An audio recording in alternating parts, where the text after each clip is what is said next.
Experiencing a black screen on your iPhone 17 or 17 Pro Max, where the display won't turn on despite the device being powered. This is often due to a software glitch. First, perform a force restart. Press and quickly release the volume up button. Then press and quickly release the volume down button. Finally, press and hold the side button until the Apple logo appears. This usually takes 10 to 15 seconds.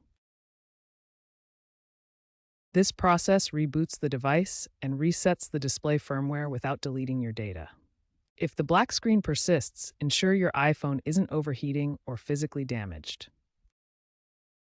Also, try cleaning the charging port, as dust can sometimes contribute to display issues.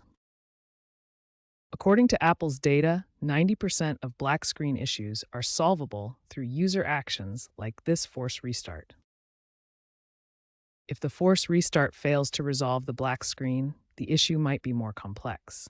Connect your iPhone to a computer and try restoring it via iTunes or Finder. This may require putting your phone into recovery mode. Be aware that restoring your phone may result in data loss, so ensure you have a recent backup if possible. If these software-based solutions don't work, it could indicate a hardware problem, like a faulty display connector or a malfunctioning flex cable.